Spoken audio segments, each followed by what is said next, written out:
Conference of the United Nations on International Organization is now convened. The United States and the Soviet Union are now among the chief artisans of the new international order.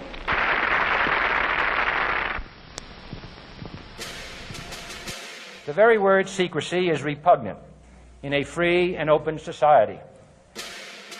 Memorandum, dated 19th of June, 1964. Subject, Soviet research and development in the field of direction and control of human behavior. Current research indicates that the Soviets are attempting to develop a technology for controlling the development of behavioral patterns among the citizenry of the USSR in accordance with politically determined requirements of the system. And we are, as a people, inherently and historically opposed to secret societies, to secret oaths, and to secret proceedings. Shortly before his assassination, JFK had been warning about a system operating from the shadows. And there is very grave danger that an announced need for increased security will be seized upon by those anxious to expand its meaning to the very limits of official censorship and concealment. That I do not intend to permit to the extent that it's in my control. Repeating, President Kennedy has been shot by a would-be assassin in Dallas, Texas. Stay tuned to CBS News for further details. It takes more than an instant to make a real cup of coffee. Furthermore, the same technology can be applied to more sophisticated approaches to the coding of information for transmittal to the population targets in the battle for the minds of men. We must guard against the military-industrial complex. Now, in this experiment, this is the apparatus we use. Changes in behavior, changes in mental attitude. The transmitter changes the message into the signal. Did you ever consider what would have happened if any of these substances were given to, say, unwitting people? Research has become central, or by, or at the direction of the federal government. You know, up to now, I kept thinking that everything science did was good. Now I'm not so sure. We must also be alert to the equal and opposite danger that public policy could become the captive of a scientific, technological elite.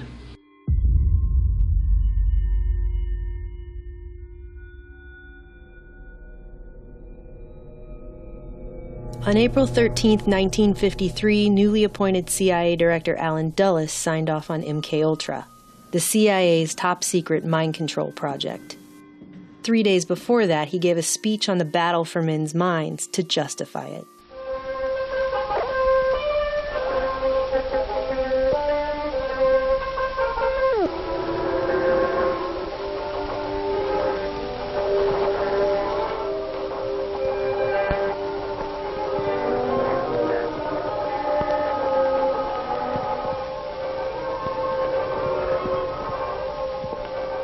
For Dulles, it was a missive into a newly declared battle for the minds of men, and would come just weeks after he became CIA director, as a countermeasure to Soviet, quote, brainwashing.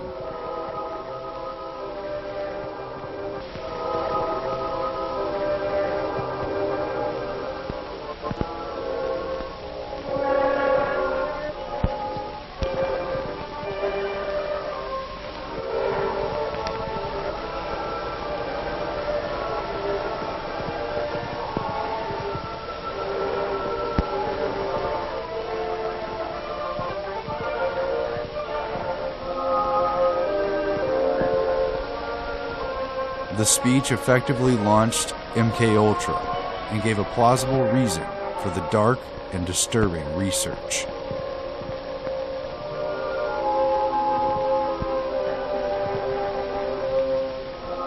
Dulles would sign the memo, creating the CIA's most notorious secret research project just 3 days later, and ironically only a few weeks after the death of Stalin, who had ruled Soviet Russia for 25 years with an iron fist.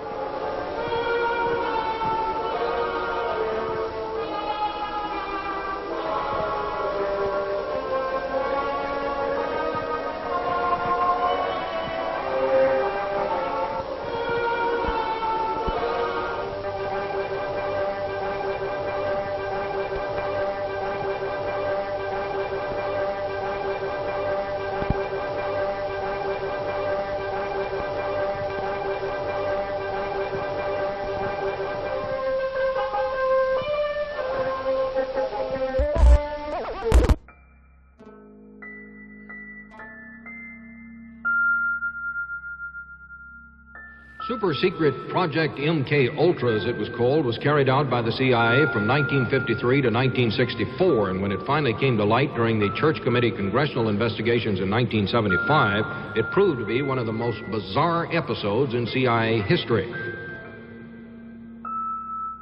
It was often dismissed as a half-cocked effort of a paranoid Cold War spy agency.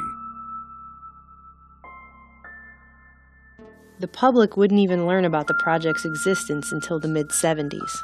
NBC News has new information on mind experiments done 20 years ago without the patient's knowledge, experiments funded by the CIA. Decision was made at the highest levels of the CIA to do testing on unwitting Americans. I hope I have a reasonable moral standard.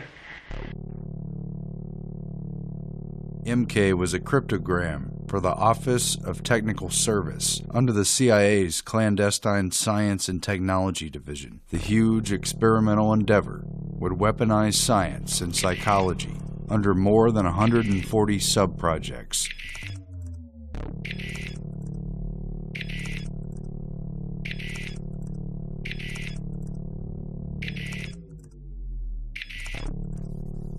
But it was really about controlling human beings, both individually and en masse, in every way researchers could dream of. The initiation of MK Ultra would weaponize the techniques explored by big science, which for many decades had been funded and promoted by the Rockefeller, Carnegie, and Ford foundations, while the general public remains largely ignorant of the sinister experiments taking place under taxpayer funding and behind closed doors. Soviet research on the pharmacological agents producing behavioral effects has consistently lagged about 5 years behind Western research. They have been interested in such research, however, and are now pursuing research on such chemicals as LSD-25, amphetamines, tranquilizers, hypnotics, and similar materials. Among other things, investigators found the CIA had been testing the drug LSD on unsuspecting humans. One man given the drug committed suicide. The committee was never... MK Ultra would mostly be remembered for its drug experiments. I'm going to give you this cup that contains lysergic acid 100 microgram. Will you drink it? That's acid.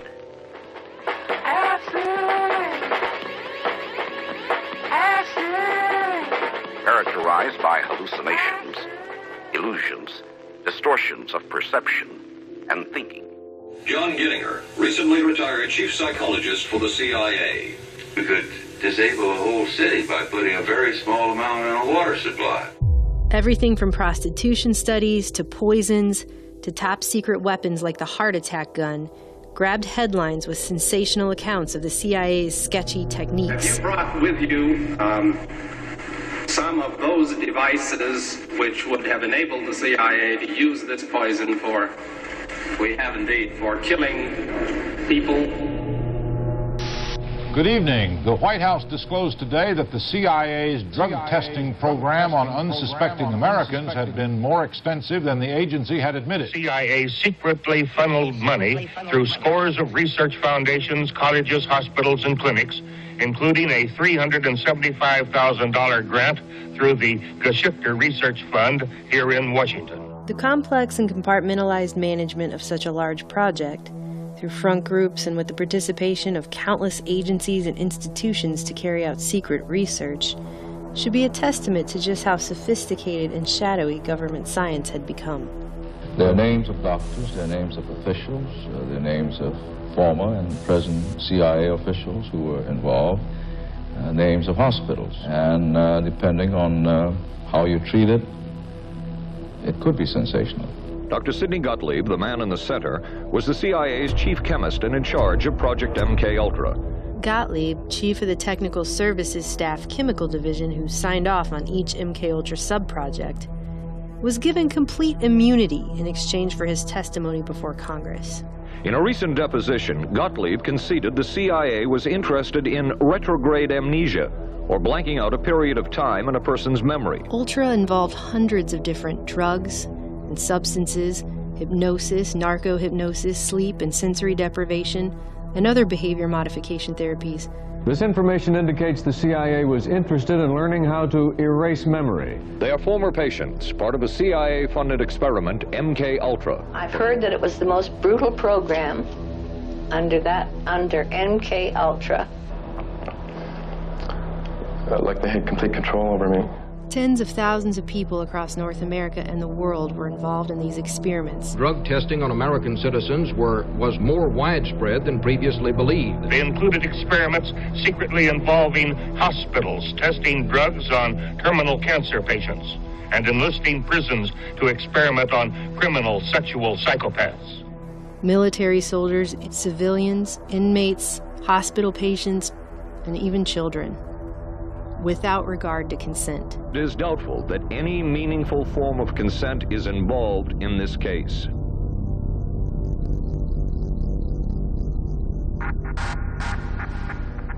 Virtually no aspect of potential control of human beings went untested. The work was done by the late Dr. Ewan Cameron. It involved extensive use of potentially dangerous drugs, excessive electric shock treatment, and endless tape-recorded messages to sleeping patients. Dr. Cameron wanted to erase, rewrite, and program the mind and the person with all new thoughts and behaviors. And he used CIA and Rockefeller Foundation funding to do it. Cameron wrote, this was the way to make direct, controlled changes in personality. Is that what you were interested in?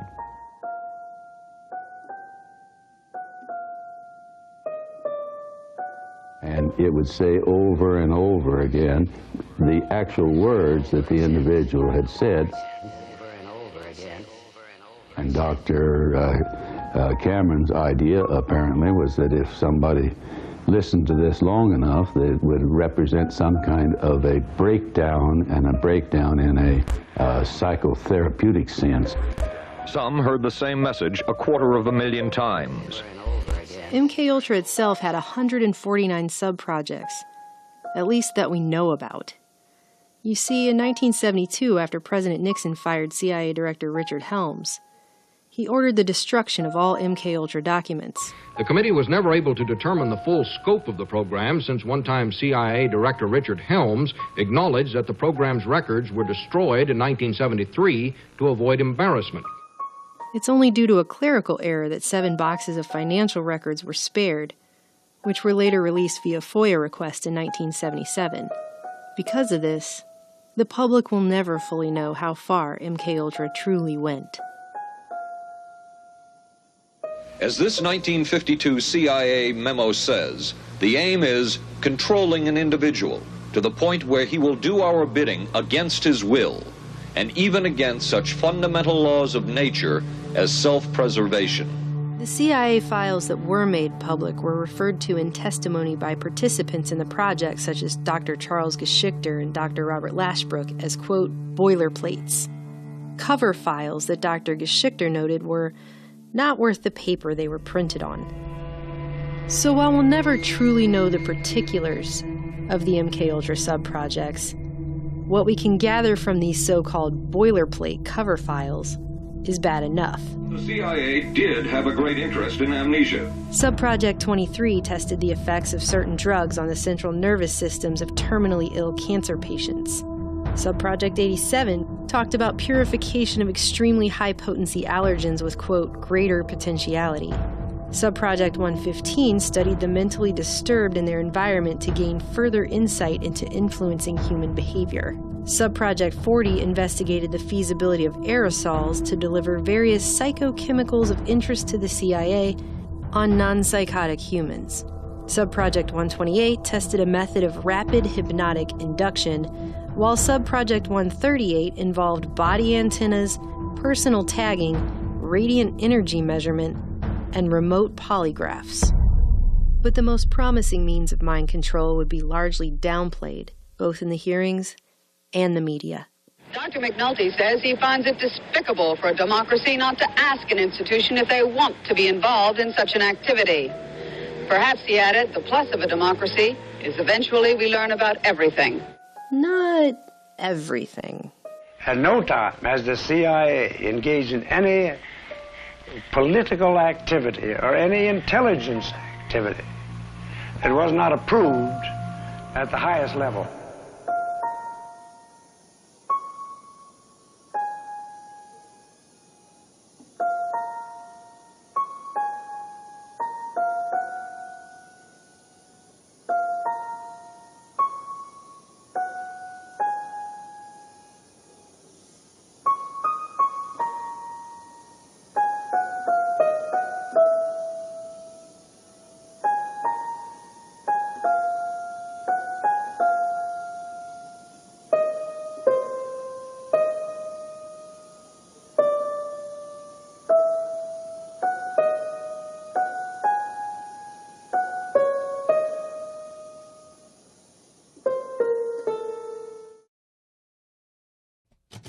There are two major methods of altering or controlling human behavior.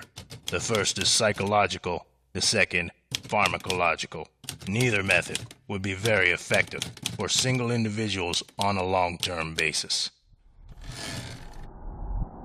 No trial, no jail time, no explanation beyond the CIA's need to create Manchurian candidates. Raymond. Yes, ma'am. Do you see the Red Queen? Yes, ma'am. Now here's what I want you to do. Key players given immunity, and the main bad guy, Ewan Cameron, vilified in the press. Pretty convenient to scapegoat him since he died a mysterious and untimely death hiking in the Adirondacks in 1967. Even the newspapers couldn't agree on whether it was a heart attack or an accident.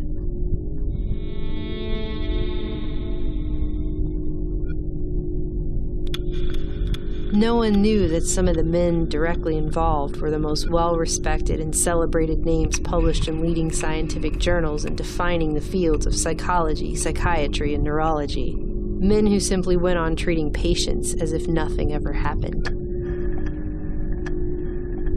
And no one fully grasped that MKUltra was simply a dark hallway in a much larger labyrinth.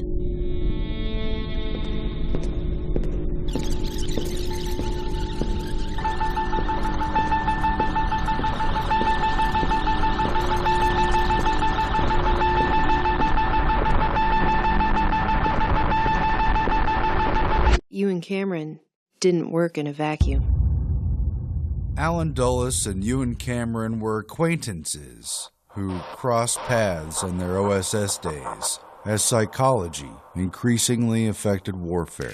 Cameron was on the medical panel for Nuremberg and assessed Rudolf Hess after he claimed amnesia. And that the only defect from which he is suffering is forgetfulness about what happened before he flew to England.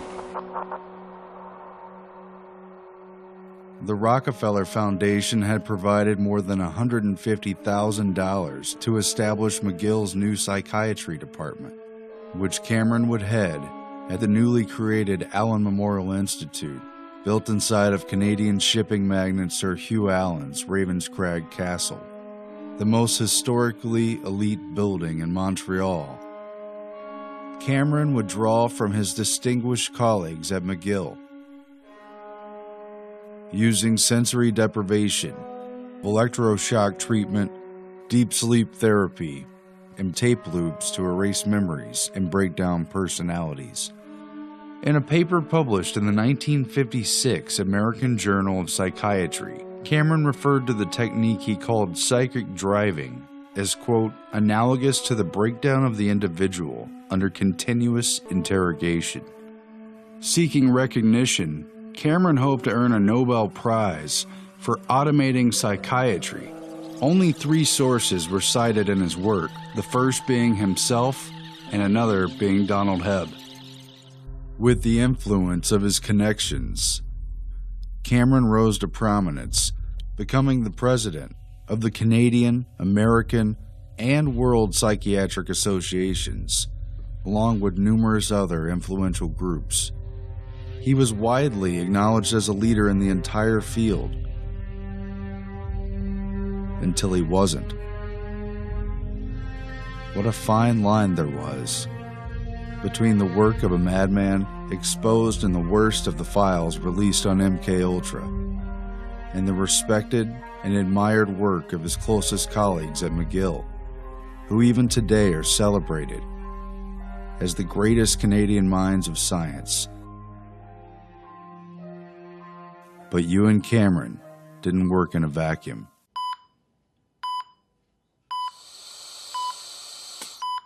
Stimulation at point 2, sensation in thumb and index finger, quivering, tingling.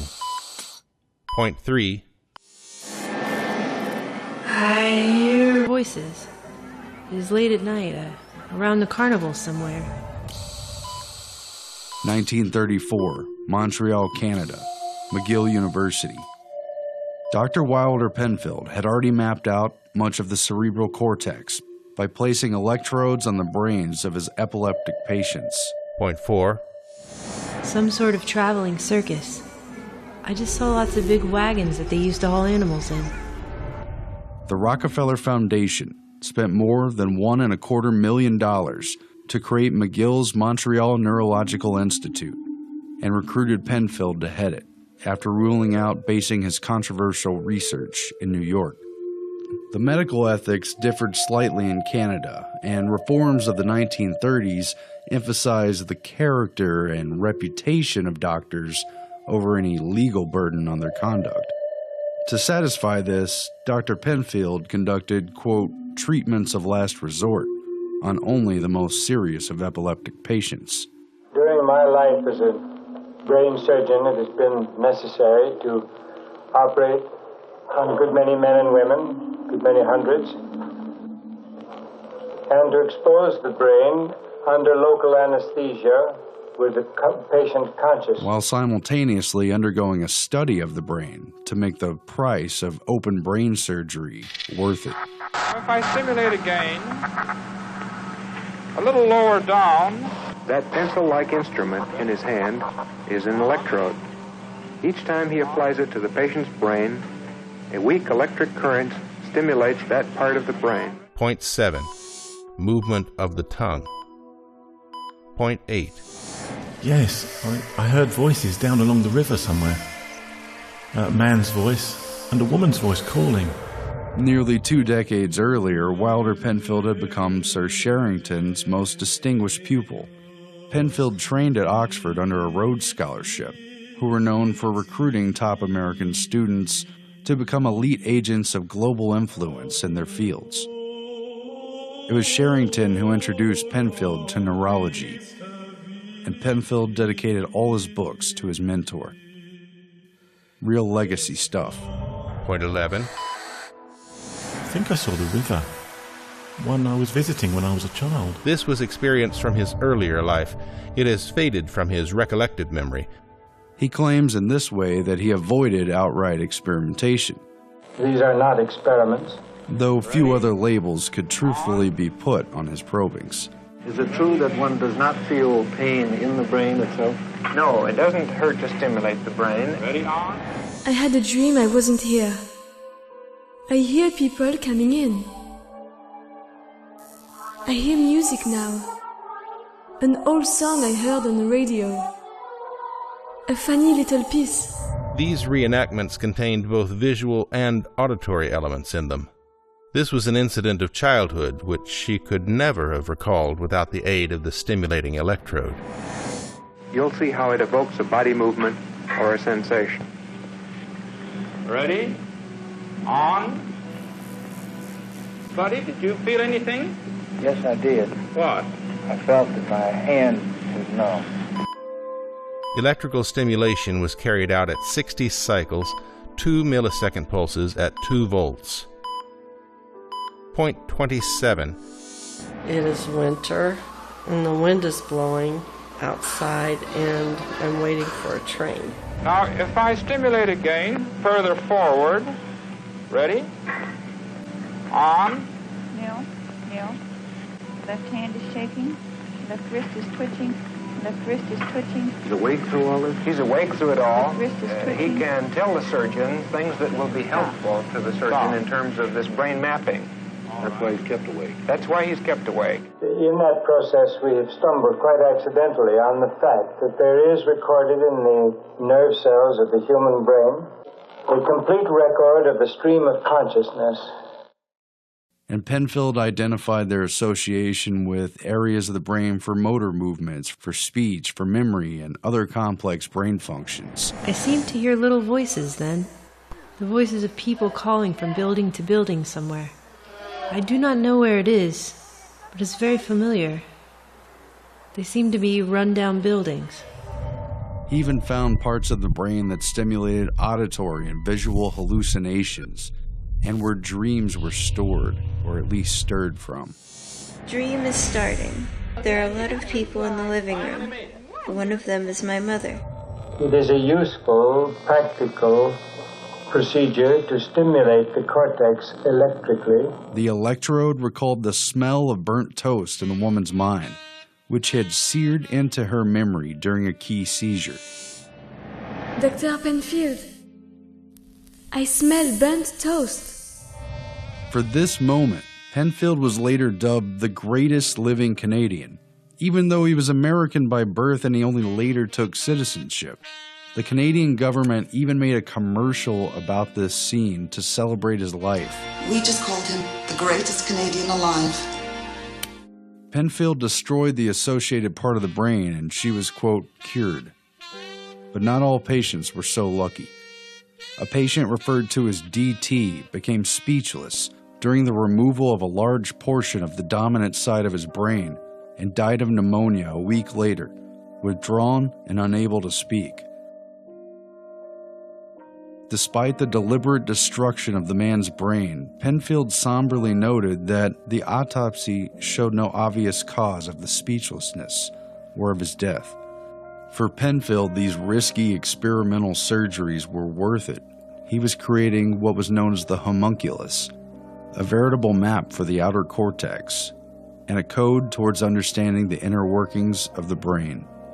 Under Penfield, McGill became a gravity, a central focal point for future research to orbit around.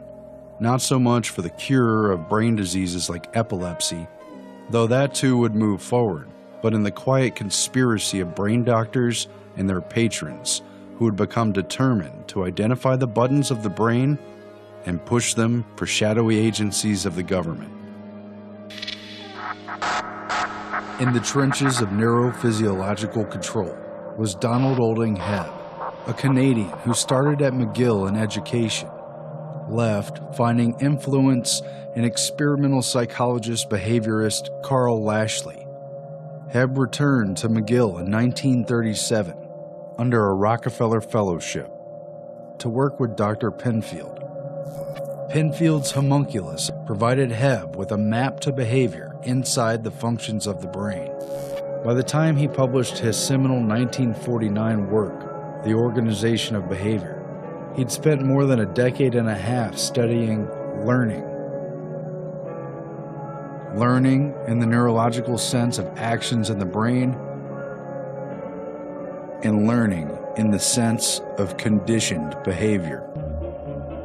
The brain, a pulpy mass of cells and fibers. Bonding, imprinting, and early experiences had a huge influence in the development of personality and could be used to predict future behavior as well. We have to learn through our own past behavior the significance of the impressions our sense organs bring to us. And if it were true in primates and other higher animals, it may also be true in humans. Donald Hebb was placed at the head of McGill's psychology department. The work at McGill provided a new blueprint for conquerors of the mind to follow, and the military and national security agencies wasted no time in seizing upon its dark potential. In June 1951, a clandestine meeting on MKUltra precursor projects Bluebird and Artichoke was convened at the Ritz-Carlton Hotel in Montreal to coordinate what else? Mind control research. Professor Donald Hebb, who had been secretly placed at the head of behavioral research for Canada's Defense Research Board, was a key participant, along with 2 Americans identified in meeting notes simply as CIA.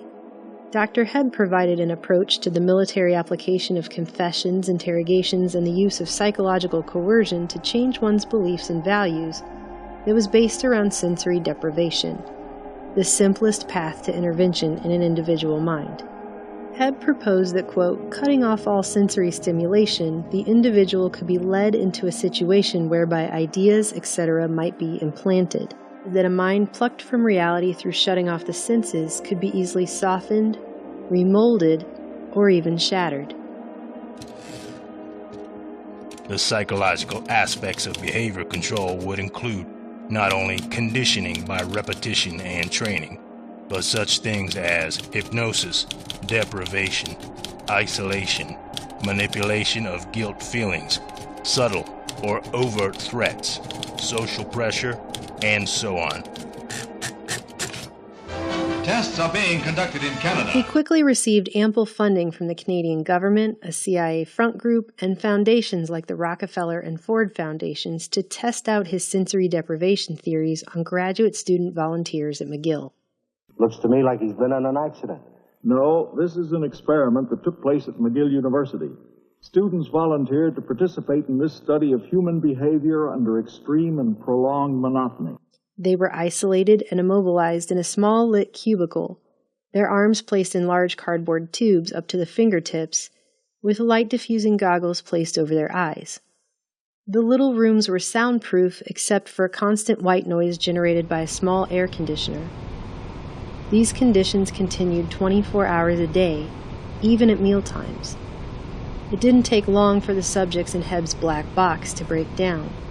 With Hebb writing of one man, the subject's very identity had begun to disintegrate. The extreme sensory deprivation of Hebb's experiment proved blatantly devastating. Few of the volunteers could take it for more than 2 or 3 days. It was impossible for most of these students to take it for more than 24 or 48 hours. At least 4 participants in Hebb's experiment openly referred to it as torture. The monotony from a lack of sensory stimulation amounted to much more than mere boredom. It unveiled a mind that lost complete touch with reality when it fell out of contact with it. The psychologist D.O. Hebb and his associates who conducted these experiments found that deprived of ordinary, everyday sensory experiences, the subjects began to lose touch with reality. Dr. Hebb discovered a clear threshold at which a man's mind, any mind, would break down within a matter of days. Many participants hallucinated within just 48 hours. Those who stuck it out began to see things, hear things. Some felt their heads had become disconnected from their body. Others felt they had 2 bodies. One claimed he saw purposeful squirrels marching with sacks over their shoulders, while another claimed he'd been attacked by pellets fired from a miniature rocket ship. Hebb and his researchers concluded a changing sensory environment seems essential for human beings, noting that without it, a major breakdown in thought processes akin to a psychotic break could be quickly achieved in just a few simple, inexpensive steps. They had also discovered that a total lack of sensory stimuli made a person highly suggestible, with long-lasting effects. Not only were Hebb and his team able to make their subjects believe in ghosts, poltergeists, and outlandish stories after spending time in sensory deprivation isolation. But even weeks later, many of them retain their fear of the paranormal, often in spite of their previous beliefs. The implications for brainwashing, indoctrination, and re-education were staggering. Although the Canadian government and intelligence agencies had classified Hebb's work, it leaked out through stories from the volunteers, raising questions in Congress in the mid-50s. National Institutes of Health Director Robert Felix testified at a hearing that if you deprive someone of their senses for long enough, they will become totally disoriented in time, in space, and in their entire thought process. Without external stimuli, one is left in a closed circuit. Thoughts will go round and round and round in an endless loop. When the information is fed back in, and it's the only information available, what else could be the result? But that even nonsense would be a logical conclusion. When isolation is used as a weapon, Dr. Felix made clear,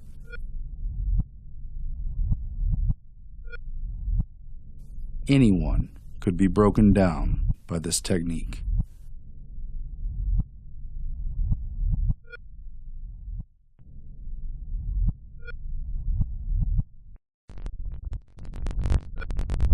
In the coming years, Hebb and Penfield were surrounded by MKUltra research at the epicenter of McGill neuroscience. The two trained numerous acolytes who would spread their influence in the field across the globe. One of them was Dr. Maitland Baldwin, a protege of Hebb and Penfield's who also studied removal of the brain at McGill. Baldwin was known for his bizarre monkey experimentation, which involved giving LSD to monkeys after surgically removing portions of their brains. He also transplanted the head of one monkey onto the body of another, that kind of stuff. He not only continued Hebb's sensory deprivation experiments, but pushed them much, much farther, although he admitted that anything beyond 2 days would likely cause irreparable psychological damage, something Baldwin discovered while at the National Institute of Mental Health, when he placed an Army volunteer in a specially designed box and witnessed the man break down into heart-rending sobs before kicking his way out after just 40 hours. Baldwin felt certain that the cruel yet simple technique of sensory deprivation could break anybody. Regardless, authors Alfred McCoy, John Marks, and others have reported that Baldwin was quite willing to do terminal-type experiments in this area if the CIA would provide him with expendable subjects. History claims it was actually the CIA who declared Baldwin's proposal as immoral and inhumane. I hope I have a reasonable moral standard. Stopping it before he could begin, so he went ahead with monkeys instead. The results of his research remain classified to this day. Hebb had refused to go further in the interrogation experiments, and his funding was cut a year later. Hebb wrote to the Canadian Defense Board, expressing his frustration at doing the thankless work for the CIA, while his research was suppressed and not allowed to be published. While the CIA turned to Hebb's colleague at McGill, Ewan Cameron, to continue the experimentation that Hebb had begun. Author Alfred McCoy claims that a lawsuit forced the Canadian government to admit Hebb's close ties with the CIA, including a 1963 briefing that coincided with the release of the agency's Kubark Manual, the counterintelligence interrogation and psychological torture manual based largely on Hebb's findings, in addition to granting Hebb a special CIA security clearance in 1964. Ultimately, Hebb, a respected university figure, was willing to go only so far with his debilitating research.